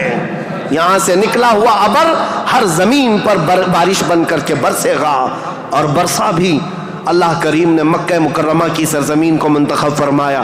طبیعتیں کیسی تھی، اکھڑ مزاج لوگ تھے، ان کے درمیان میرے آقا کو پیدا کیا. اللہ نے اور رسول کریم صلی اللہ تعالیٰ علیہ وسلم جس دن پیدا ہوئے یہ بی بی آمنہ کا گھر تھا، اور رسول کریم صلی اللہ تعالیٰ علیہ وسلم یتیمی کی حالت میں پیدا ہوئے ہیں، باپ نہیں ہے، ماں پرورش کرتی رہی۔ عربوں کے رواج کے اعتبار سے دادا کی شفقت بہت زیادہ تھی اپنے پوتے پر، کیونکہ بیٹے عبداللہ بہت محبوب نظر تھے، بڑے پیارے تھے، لیکن جب جوانی میں انتقال کر گئے تو حضرت عبد المطلب کو اس کا بڑا صدمہ تھا کہ میرا سب سے محبوب بیٹا عبداللہ مدینے میں انتقال کر گیا، تو اپنی بہو حضرت آمنہ اپنے پوتے حضور اکرم صلی اللہ تعالیٰ علیہ وسلم کی پرورش میں جی جان لگا دیا، اتنا لگا دیا۔ آپ کو پتہ ہے میرے آقا صلی اللہ تعالیٰ علیہ وسلم کا نام پاک آج کروڑوں مسلمانوں کی آنکھوں کا تارا ہے۔ حضور کا نام جیسے ہی ہم محمد نام لیتے ہیں ہم انگوٹھوں کو چوم کر کے آنکھوں سے لگاتے ہیں۔ یہ نام پاک عام نام نہیں ہے، اس نام پاک کو بزرگان دین تو ایسے تھے کہ حضرت محمود غزنوی کا نام سنا ہے، ان کے خاص وزیر تھے ایاز، ایاز کے بیٹے کا نام تھا محمد۔ محمود جو ہے سلطان محمود اپنے وزیر کے بیٹے محمد کو بہت پیار کرتے تھے۔ ایک دن جو ہے آپ ایاز کے بیٹے کو محمد کہہ کر نہیں بلا رہے ہیں بلکہ کہتے اے ابن ایاز، اے ایاز کے بیٹے ادھر آ جا۔ ایاز نے سن لیا، کہا آج سلطان غضبناک ہوں گے، میرے بیٹے کا نام لے کر کے نہیں پکارا، باپ کے نام سے پکارا ہے۔ بعد میں حاضر ہو کر پوچھا سلطان میرے بیٹے سے کوئی خطا ہوئی، آپ خفا تو نہیں ہیں؟ اس کے نام سے نہ پکارتے ہوئے اس کو ابن ایاز کہہ کر پکارا۔ سلطان محمود نے کہا ایاز ایسی بات نہیں، خفا نہیں، بلکہ میں وضو کی حالت میں نہیں تھا اس لیے تیرے بیٹے کا نام محمد ہے، میں بغیر وضو کے کبھی اس کا نام بھی نہیں پکارتا۔ اور علامہ عبد الرحمن جامی فرماتے ہیں ہزار بار بشویم دہن ز مشک و گلاب ہنوز نام تو گفتن کمال بے ادبیس۔ یا رسول اللہ ہزار بار میں اپنے منہ کو گلاب کے پانی سے، مشک و عنبر کے پانی سے دھو لوں، اس کے بعد بھی آپ کا نام پکارنا میں بے ادبی سمجھتا ہوں۔ یہ علامہ عبد الرحمن جامی۔ میں بات کیوں کہہ رہا ہوں حضور کے نام کی؟ یہ محمد نام کسی اور نے نہیں، حضرت عبد المطلب نے رکھا تھا۔ آپ کے دادا، آپ کے جد امجد جیسے ہی حضور کی پیدائش ہوئی تھی گھر دوڑے دوڑے آئے تھے بی بی آمنہ کے، اور فوراً اٹھا کر کے گودی میں لے لیا اور خانہ کعبہ کے پاس آئے اور خانہ کعبہ کے سامنے ہاتھ پھیلاتے ہوئے اللہ کی بارگاہ میں عرض کرنے لگے اللہم ھذا ابنی سمیتہ محمدا، اے اللہ دیکھ یہ میرا بیٹا ہے اور میں نے اس کا نام محمد رکھا ہے۔ عرب کے بہت سارے لوگ وہاں موجود تھے، یہ نیا نام تھا ان کے لیے۔ عرب میں جو نام رکھے جاتے ہیں وہ باپ داداؤں کے نام پر چلتے ہیں، وہاں پر نئے نام نہیں رکھتے، خاندانوں کے اپنے خود پرسنل نام چلتے رہتے ہیں، پرٹیکولر نام ہوتے ہیں وہی نام رکھے جاتے ہیں۔ حضرت عبد المطلب نے نیا نام رکھا تھا تو عرب کے بہت سارے قبیلے آئے اور پوچھا یا عبد المطلب لم سمیتک ابنی ابنک ھذا محمدا، اے عبد المطلب آپ نے لم سمیت ھذا محمدا، کیوں آپ نے اس کا نام محمد رکھا ہے؟ تو حضرت عبد المطلب مسکرائے اور کہا تمہیں پتہ ہے محمد کا نام کا مطلب کیا ہے، محمد کے میننگ کیا ہے؟ کہا محمد کہتے کسے ہیں؟ محمد اس کو کہتے ہیں جس کی سارے لوگ تعریف کریں، سب سے زیادہ جس کی تعریف کی جائے اس کو محمد کہا جاتا ہے۔ حضرت عبد المطلب نے کہا میں نے اپنے اس بیٹے کا نام محمد اس لیے رکھا ہے کہ جب بھی کوئی نام لے تو نہ چاہتے ہوئے بھی میرے بیٹے کی تعریف ہو ہی جائے۔ آج میرے آقا کی شان میں کسی کو گستاخی کرنا بھی ہو، میرے آقا کا نام محمد لیتا ہے تو پہلے حضور کی تعریف کر ہی رہتا ہے، وہ کر کے ہی رہتا ہے۔ عزیزان گرامی وقار، حضور اکرم صلی اللہ تعالیٰ علیہ وسلم کو حضرت عبد المطلب نے بڑی شفقت دی۔ عرب کے مشہور قانون اور وہاں کے دستور کے مطابق کہ عرب لوگ اپنے بچوں کی حفاظت کے لیے، یعنی ان کی زبان کی حفاظت کے لیے دیہاتوں میں بھیجتے تھے کہ ان کی زبان محفوظ رہے۔ شہروں کی زبان جو ہے مکس ہو جاتی ہے، جیسے ممبئی کی زبان، اس کا کوئی اتا پتہ نہیں ہے، اس میں یو پی بھی ملا ہوا ہے اور راجستھان بھی ہے، گجراتی بھی ہے، کرناٹکی بھی ہے، سب ملا کر کے مکس ہو گئی کیونکہ ہر جگہ کے لوگ یہاں پر موجود ہیں۔ یہ شہر ہے اور شہروں میں ہر علاقے کے لوگ آتے ہیں، اپنی اپنی تھوڑی تھوڑی سی باتیں اس میں داخل کر دیتے ہیں اور یہ ایک مکسچر لینگویج بن جاتی ہے۔ اور اس کو پتہ ہی نہیں رہتا اس کی اوریجنل لینگویج کیا تھی۔ مکہ ایسا تھا کہ ہر جگہ سے لوگ آتے تھے، حج کے لیے آتے تھے اور کئی کئی مہینے رہتے تھے۔ تو کچھ لوگ عربی جانتے نہیں تھے، کوئی فارسی اس میں داخل کر دیا، کوئی الگ زبان عبرانی داخل کر دیا، سریانی داخل کر دیا۔ تو وہاں پر زبان کی حفاظت کی بہت ضرورت تھی، کیونکہ اس دور میں سب سے بڑا اگر کوئی عہدہ تھا تو زبان کا تھا۔ زبان جس کی اچھی ہو وہ عرب میں سب سے زیادہ عزت والا تھا۔ تو اس کے لیے مائیں اپنے بچوں کی زبان کی حفاظت کے لیے بچپن میں ان کی پرورش مکہ میں نہیں کرتی تھی، باہر بھیجتی تھی۔ اس رواج کے چلتے ہوئے 6 مہینے کے بعد حضور صلی اللہ تعالیٰ علیہ وسلم 6 مہینے حضرت آمنہ کی گود میں تھے۔ پھر وہ حلیمہ سعدیہ کے بخت چمکے، نصیبے چمکے کہ وہ دایا تھی بنو سعد قبیلے کی۔ طائف سے آگے ایک علاقہ بنو سعد آج بھی موجود ہے، طائف سے 80 کلومیٹر دور، وہاں سے وہ آئی تھی۔ 180 کلومیٹر کا سفر کر کے آئی تھی اور مکہ مکرمہ میں انہوں نے رسول پاک صلی اللہ تعالیٰ علیہ وسلم کو گود لے لیا۔ تفصیلات میں نہیں بتا رہا ہوں، تاریخ ہے کیونکہ ہم مولد شریف میں تفصیلات بیان کرتے ہیں، یہ تاریخ اسلام ہے، اس کے لیے میں چلتی چلتی مختصر جھلکیاں رکھ رہا ہوں۔ حلیمہ سعدیہ لے کر گئیں، 2 سال پرورش کر کے واپس لے آئیں حضرت آمنہ کے گھر۔ حضرت آمنہ اپنے نور نظر کو لے کر ساتھ رہتی۔ جب حضور کی عمر 6 سال کی ہوئی تھی تو 6 سال کی عمر میں حضرت آمنہ مدینہ نکلی، کیونکہ ان کا ننیحال بھی تھا اور اپنے شوہر حضرت عبداللہ کی قبر بھی وہاں تھی۔ انتقال کے بعد سے وہ گئی نہیں تھی، تو اپنے بیٹے کے بڑے ہونے کے بعد حضور صلی اللہ تعالیٰ علیہ وسلم کو لے کر کے وہ مدینے گئیں، ننیحال گئیں، اور اس کے بعد یعنی حضور کے ننیحال اور پھر واپسی میں حضرت عبداللہ کی قبر سے ہوتے ہوئے آ رہی تھیں۔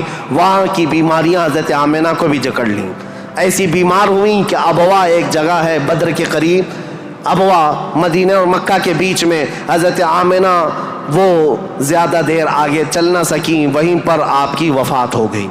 حضور پاک صلی اللہ علیہ وسلم کی عمر پاک 6 سال کی ہے، خود رسول محترم صلی اللہ علیہ وسلم نے اپنے ہاتھوں سے اپنی ماں کو دفن کیا۔ حضور کے ساتھ اس وقت آپ کے والد کی ایک کنیز تھیں ام ایمن، یہ ساتھ رہتی تھیں۔ اور بس حضور صلی اللہ تعالیٰ علیہ وسلم واپس مکہ جب آئے، حضرت عبد المطلب کو جیسے پتہ چلا کہ حضرت عبداللہ کی بیوی آمنہ بھی انتقال کر گئیں، وہ فرط غم میں، جوش غم میں حضور صلی اللہ تعالیٰ علیہ وسلم کو ایسے قریب کر لیے کہ ایک لمحے کے لیے بھی اپنے آنکھوں سے اوجھل نہیں ہونے دیتے۔ لیکن ہوا کیا، مشیت عز دی جو چاہے۔ 8 سال کی عمر تھی میرے آقا کی، دادا حضرت عبد المطلب بھی فوت ہو گئے۔ یہ دور گزرتا گیا، دادا حضرت عبد المطلب نے اپنے انتقال سے پہلے اپنے بیٹے حضرت عبداللہ کے سگے بھائی جناب ابو طالب کے حوالے کر دیا تھا اپنے اس پوتے کو۔ حضور صلی اللہ تعالیٰ علیہ وسلم کو جناب ابو طالب کے حوالے کر دیا اور کہا کہ تم اس کی نگرانی کرنا۔ تو جناب ابو طالب نے ایسی نگرانی کی کہ ابو طالب کے گھر میں بیٹے تو ہوئے، ان کے بیٹے عقیل ہیں، ان کے بیٹے جعفر ہیں، ان کے بیٹے حیدر کرار، علی و مرتضیٰ ہیں، لیکن حضور صلی اللہ تعالیٰ علیہ وسلم کی پرورش میں ایسا کمال کا کردار ادا کیا کہ اپنے بیٹوں کو بھی کچھ نہیں سمجھتے حضور کے آگے، حضور اکرم صلی اللہ علیہ وسلم کے آگے۔ ایک روایت جو ہے بدن میں رونگٹے کھڑے کر دیتی ہے۔ میں آج بھی بحث نہیں کروں گا ایمان ابو طالب کے متعلق، امارکۃ الآراء بحثوں میں سے ہے، ہمارا ٹاپک آج تاریخ اسلام ہے، لیکن ان کی پرورش کا انداز ایسا تھا۔ صرف ایک بات اگر میں بتا دوں، شعب ابی طالب میں جب 3 سال تک مکہ والوں نے حضور صلی اللہ علیہ وسلم کا بائیکاٹ کیا تھا، سوشل بائیکاٹ، کبھی بھی حملہ ہونے کا اندیشہ رہتا تھا کہ لوگ آ کر کے حضور کو قتل نہ کر دیں۔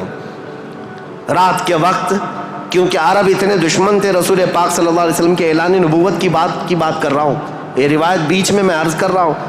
جناب ابو طالب رات کے وقت جب حضور سو جاتے تھے تو ان کو اٹھا کر کے دوسری جگہ سلاتے اور حضور صلی اللہ علیہ وسلم کی جو جگہ خاص تھی، حضور کی جو چادر تھی، اس جگہ اپنے بیٹے کو سلا دیتے تھے اور یہ کہتے ہماری نیند کے وقت میں اگر کوئی دشمن آ کر حملہ بھی کرے تو محمد پر حملہ نہ ہو، میرے بیٹے پہ حملہ ہو۔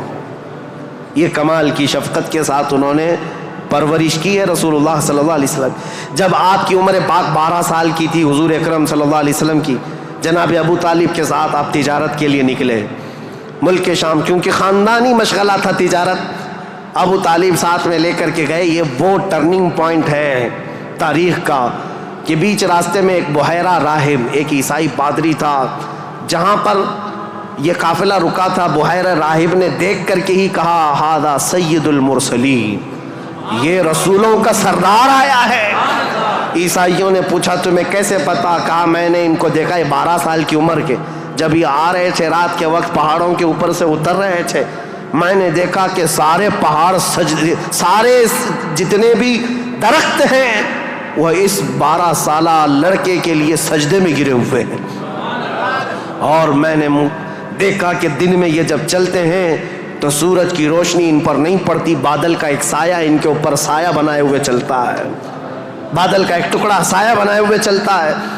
یہ بحیرہ راہب نے ابو طالب کو بلا کر پوچھا یہ کون ہے؟ کہا میرا بھتیجا ہے. کہا میری ایک بات سن لو، اچھا ہوگا کہ تم ان کو ملک شام مت لے جانا، وہاں یہودی ہیں، وہ ان کے قتل کے در پہ ہو جائیں گے، کیونکہ وہ اس انتظار میں ہیں کہ آخری نبی ان کے خاندان میں پیدا ہوگا. یہ تو تمہارے خاندان کا نصیبہ ہے، اگر تم لے جاؤ گے تو یہودی قتل کر ڈالیں گے، تم یہیں سے ان کو واپس مکہ لے جاؤ. جناب ابو طالب گھبرا گئے، ڈر گئے. کہا کہ میں اپنے اس بھتیجے کو ملک شام نہیں لے جاؤں گا. بیچ راستے سے ہی رسول پاک صلی اللہ تعالیٰ علیہ وسلم کو لے کر وہ مکہ واپس آئے. یہ وہ بشارت تھی، 40 سال کے بعد حضور نے اپنی نبوت کا اعلان فرمایا، لیکن خبریں تو 12 سال سے ہی مشہور ہو چکی تھیں، خبریں ہو چکی تھیں. بحیرہ راہب نے یہ کہا. اس کے بعد حضور پاک صلی اللہ تعالیٰ علیہ وسلم تجارت کو اپناتے رہے. جب آپ کی عمر پاک 25 سال کی تھی تو مکہ مکرمہ کی ایک معزز خاتون، بڑی مالدار خاتون تھی، حضرت خدیجہ، جن کے 2 شوہروں کا انتقال ہو چکا تھا. اب وہ کسی سے شادی کرنے کے موڈ میں کبھی نہیں تھی، لیکن وہ بڑی مالدار تھیں. انہوں نے اپنا مال تجارت کسی کو دے کر کے انویسٹ کروا کر کے تجارت کرواتی تھیں. جب ان کو پتہ چلا محمد صلی اللہ علیہ وسلم بڑے امانت دار ہیں، بڑے ہی دیانتدار ہیں، تو اپنا مال ان کو دیا اور کہا کہ تم تجارت کرو اور نفع کما کر کے لے آؤ. رسول پاک صلی اللہ علیہ وسلم ان کا مال تجارت لے کر ملک شام گئے اور اتنا نفع ہوا اس مال میں. واپس جب آ رہے تھے تو حضرت خدیجہ کا ایک غلام میسرہ تھا. حضرت خدیجہ نے کہا تھا میسرہ تم ہمیشہ محمد پر نظر رکھنا، دیکھتے رہنا یہ کیسی کیسی تجارت کرتے ہیں، کتنا نفع کرتے ہیں. اسی لیے نہیں کہ خرد برد ہوگا، اس لیے کہ مدد کے طور پر. جب یہ قافلہ واپس مکہ آ رہا تھا، اب پھر ٹرننگ پوائنٹ ہے یہاں پر. حضرت خدیجہ اپنے گھر کے بالا خانے پر بیٹھ کر کے اپنا نفع شدہ قافلہ جو مکہ میں داخل ہو رہا ہے اس کو دیکھنے کے لیے بیٹھی ہوئی تھی. بڑا گھر تھا، بڑا محل تھا. جب وہ اوپر سے نظارہ کر رہی تھی، وہیں سے دیکھ کر کے وہ گرویدہ ہو گئی کہ اتنی دور سے دیکھ رہی تھی، قافلہ صاف نظر نہیں آ رہا تھا، لیکن چہرہ محمد سب سے زیادہ چمکتا ہوا نظر آ رہا ہے. حضرت خدیجہ کہتی ہے میں نے چاند کو بھی اتنا تیزی سے چمکتے نہیں دیکھا جس طرح ملک شام سے یہ لوٹتا ہوا قافلہ محمد کا چمکتا ہوا چہرہ لے کر آ رہا تھا.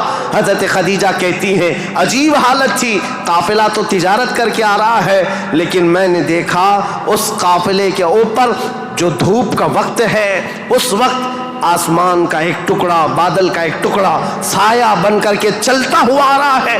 جس طرف محمد جا رہا ہے اس طرف وہ ٹکڑا بھی چلتا جا رہا ہے. آگے پیچھے نہ جانے کون سی مخلوق چل رہی تھی.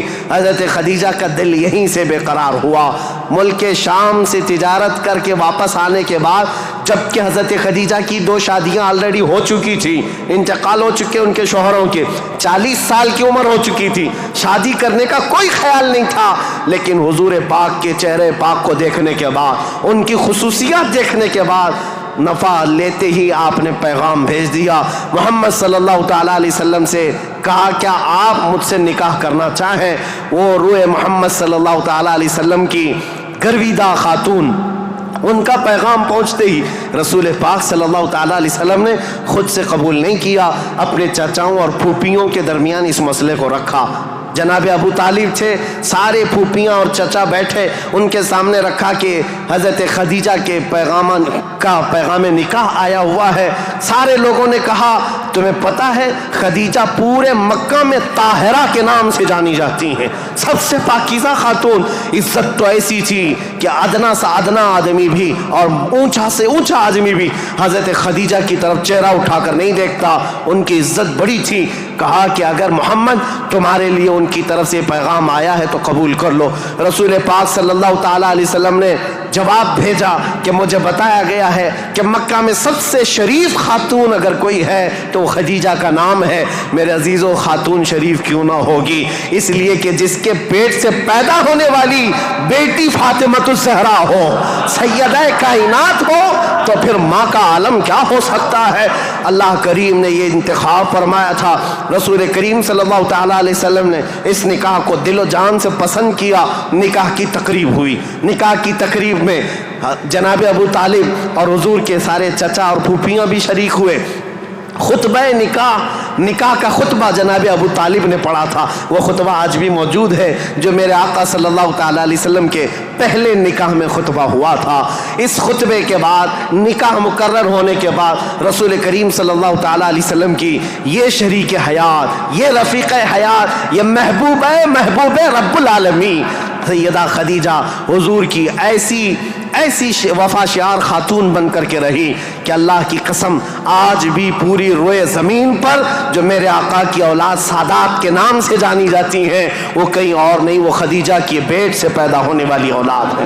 حضرت خدیجہ کے بطن سے میرے آقا کی 6 اولاد ہوئیں، 3 بیٹے اور 3 بیٹیاں۔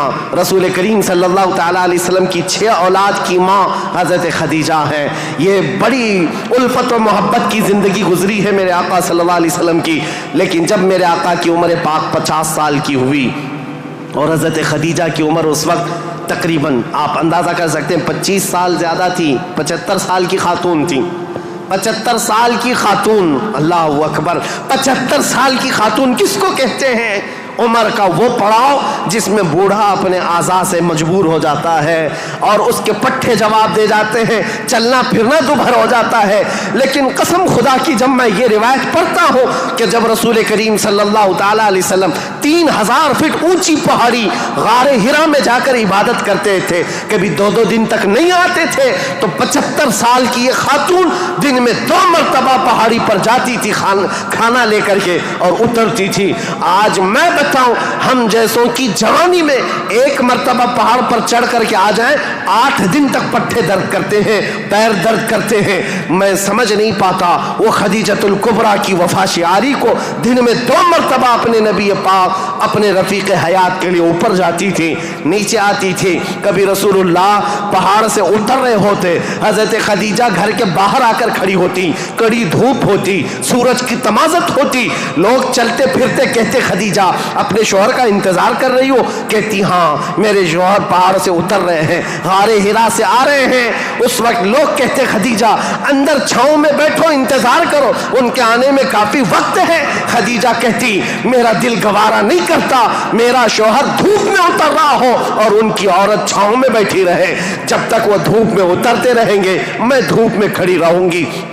یہ وفا شعاری ایسی تھی، آپ کو پتا ہے سب سے پہلی وہی قرآن کی جو غار ہرا میں آئی ہے، جبرائیل امین لے کر کے آئے ہیں۔ اسلام کی تاریخ میں اگر یہ نہ بتائیں تو ابتدا ہی نہ ہوگی، کیونکہ رسول اللہ صلی اللہ تعالیٰ علیہ وسلم جب 40 سال کی عمر میں تھے، غار ہرا میں جا کر عبادت کرتے، جبرائیل امین آئے قرآن کی آیتیں لے کر اور حضور سے کہا اقرا، حضور نے کہا ما انا بقاری، میں نہیں پڑھوں گا۔ وہ کہتے تھے پڑھو، حضور کہتے میں نہیں پڑھوں گا، سینے سے سینہ لگا کر دبوچتے تھے۔ 3 مرتبہ ہوا، 4تھی مرتبہ کہا اقرا بسم ربک الذی خلق، پڑھو اس رب کے نام سے جس نے پیدا کیا ہے۔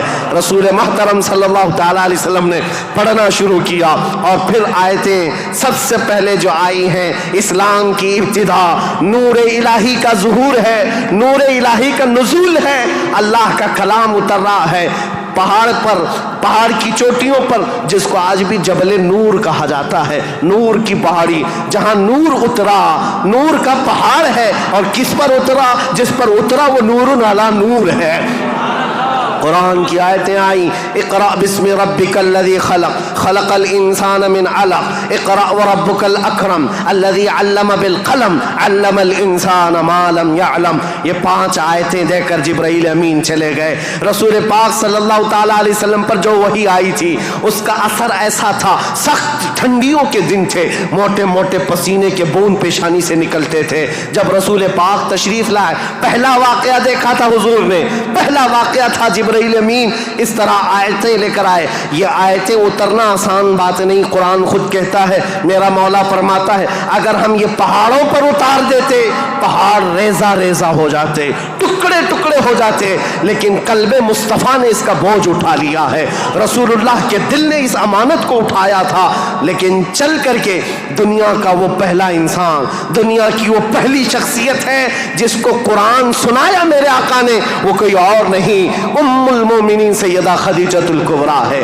آئے رسول پاک صلی اللہ تعالیٰ علیہ وسلم، گھر آتے ہی فرمایا میرے پاس ایک فرشتہ آیا، سینے سے سینے لگایا اور اس نے یہ آیتیں اللہ کی طرف سے سنائی، مجھے کمبل اڑاؤ، زمیلونی زمیلونی، بار بار کہتے مجھے کمبل اڑاؤ، سخت ٹھنڈیاں لگ رہی ہیں. سیدہ خدیجۃ الکبریٰ کی باتیں یاد رکھو، تاریخ میں آج بھی لکھی ہوئی ہیں.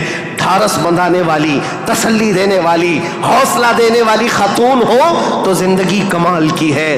عزیزان گرامی کہتی ہیں اے محمد عربی صلی اللہ تعالیٰ علیہ وسلم، اے اللہ کے رسول، آپ یتیموں کا بوجھ اٹھاتے ہیں، آپ بیواؤں کی مدد کرتے ہیں، آپ کمزوروں کا ہاتھ پکڑتے ہیں، آپ کے ساتھ کبھی برا ہو ہی نہیں سکتا. یہ جو اترا ہے وہ آپ کی بھلائی کے لیے ہے. ان قریب آپ دیکھیں گے زمین و آسمان کی ساری چیزیں اللہ تعالیٰ آپ کے لیے مسخر فرما دے گا. یہ خدیجۃ الکبریٰ رضی اللہ تعالیٰ عنہ کی حوصلہ افزائیاں تھی. یہاں سے میرے آقا صلی اللہ تعالیٰ علیہ وسلم پھر مکہ تشریف لائے، اور آپ کو پتہ ہے سب سے پہلے مکہ مکرمہ میں اب تاریخ اسلام کی شروعات ہے. تاریخ اسلام کی شروعات ہے. اسلام کی تاریخ سے پہلے میں نے اتنا بیک گراؤنڈ بتا دیا، تاریخ بتا دی، حالات بتا دیے، سیاسی حالات، مذہبی حالات، اخلاقی حالات. اب جو شروعات ہوئی وہ کہاں سے؟ غار حرا سے شروعات ہوئی. اور اس کے بعد سب سے پہلے گھر آئے میرے آقا، اور سب سے پہلا مسلمان جو اسلام میں داخل ہوتا ہے وہ کوئی اور نہیں، ام المومنین خدیجۃ الکبریٰ. گھر والی سب سے پہلے اسلام میں داخل ہوئی ہیں.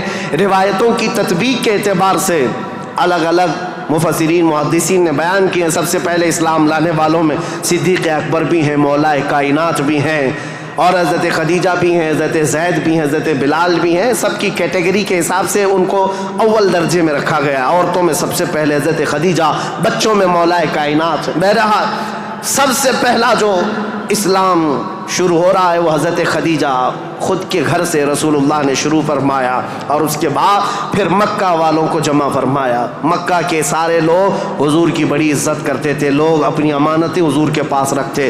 آپ کا لقب تھا امین اور صادق. لوگ آپ کو امین کہہ کر پکارتے یا صادق کہہ کر پکارتے. اپنے مشوروں میں حضور کو دیکھتے تھے تو خوشیوں سے پھولے نہیں سماتے تھے. وہ کہتے کہ اگر محمد کسی مجلس میں بیٹھ جائے تو اللہ کی رحمت ہی رحمت ہے. اس وقت بھی عرب حضور صلی اللہ علیہ وسلم کا بڑا احترام کرتے، بڑی عزت کرتے. اس دن حضور نے جیسی دعوت دی پورا مکہ ٹوٹ پڑا، سب آ گئے. حضور نے سب سے پہلے ان سے سوال کیا، اے مکہ والو، اگر میں یہ کہوں اس پہاڑ کے پیچھے ایک فوج ہے جو تم پر حملہ کرنا چاہتی ہے تو تم کیا کہو گے اس بات پر؟ سارے لوگوں نے ایک آواز میں جواب دیا، اے محمد، آج تک آپ نے کبھی جھوٹ نہیں کہا ہے. اگر آپ یہ کہیں گے تو ہم صرف یقین ہی نہیں کریں گے بلکہ ہم تو اس فوج سے لڑنے کی تیاری بھی کریں گے. اتنا ہمیں یقین ہے آپ کی بات پر کہ ہم اس فوج سے لڑنے کی بھی تیاری کریں گے جس کے بارے میں آپ کہہ رہے ہیں پہاڑ کے پیچھے فوج ہے. رسول کریم صلی اللہ تعالیٰ علیہ وسلم نے فرمایا، تم جب میرے بارے میں اتنا یقین کا اعتقاد رکھتے ہو تو سنو، اب میں یہ نہیں کہنا چاہ رہا کہ اس پہاڑ کے پیچھے فوج ہے جو تم پر حملہ کرنا چاہتی ہے، بلکہ اب میں یہ کہتا ہوں، سنو غور سے، کہ میں اللہ کا نبی ہوں، آخری رسول ہوں، اور دین اسلام لے کر کے آیا ہوں. اللہ ایک ہے، اللہ کے علاوہ کسی کی عبادت نہیں کی جائے گی، کوئی خدا نہیں ہے سوائے اللہ کے. یہ پہلا جبل ابو قبیس کے قریب فاران کی چوٹیاں پہاڑی کے پاس میرے آقا نے صفا مروہ کے دامن میں مکہ والوں کو جمع کیا تھا. پہلی آواز میرے آقا کی زبان سے گونجی تھی لا الہ الا اللہ محمد رسول اللہ. اب لوگوں کو دیکھنے کا وقت تھا. ظاہر سی بات ہے میں نے عرب کی طبیعت پہلے سے بتائی. اکھڑ مزاج، سخت مزاج، نخوت بھرا ہوا، کبر تکبر بھرا ہوا. کب وہ ایکسپٹ کرتے؟ سارے لوگ ایک دوسرے کا منہ دیکھنے لگے. کہا کیا ہم حبل کو جو کعبے کے اوپر بیٹھا ہوا خدا ہے اس کو اتار دیں گے؟ صفا مروہ پر جو ہمارے خدا ہیں ان کو چھوڑ دیں گے؟ خانہ کعبہ کے اندر دروازے کے اندر جو خدا ہے ان کو چھوڑ دیں گے؟ چاہے زمزم پر جو خدا بیٹھا ہے اس کو چھوڑ دیں گے؟ سب کی چھ میں گوئیاں شروع ہو گئی، بغلیں جھانکنے لگے. اور اسی اثنا میں غصے میں آ کر آپ کا سگا چچا ابو لہب کھڑا ہوا. کہا تبا لک یا محمد لہذا جمعتا، اے محمد کیا اس لیے تم نے ہم کو جمع کیا؟ برا ہو تمہارا، تمہارے ہاتھ ٹوٹ جائیں. یہ پہلا جملہ تھا جو ناز قلب مصطفیٰ کریم صلی اللہ تعالیٰ علیہ وسلم کے نازنین قلب پر اترا. اس وقت تک کسی نے برا جملہ آپ کے لیے استعمال نہیں کیا تھا. پہلا برا جملہ استعمال کرنے والا ابو لہب تھا. نبی کریم صلی اللہ تعالیٰ علیہ وسلم کے خاطر پر، آپ کے قلب اقدس پر بوجھ گزرا، بار ہوا، تکلیف ہوئی. اللہ تعالیٰ نے پھر آیتیں اتاری تبت یدا ابی لہب و تب. اے رسول آپ کے نہیں، ابو لہب کے ہاتھ ٹوٹ جائیں، اس کا مال اسے کوئی فائدہ نہ دے. اللہ کریم دفاع کرتا رہا، ڈیفینس کرتا رہا. رسول کریم صلی اللہ تعالیٰ علیہ وسلم اس دعوت کو لے کر چل پڑے. پورا مجمع تھا مکہ کا، لیکن کوئی آگے اٹھ کر کھڑا نہیں ہوا کہ اے محمد ہم مانتے ہیں آپ کو اللہ کا رسول، آخری رسول، آپ جو دین لائے اس کو مانتے ہیں، آپ کا جو خدا ہے اس کو مانتے ہیں. نہیں، کوئی نہیں تھا.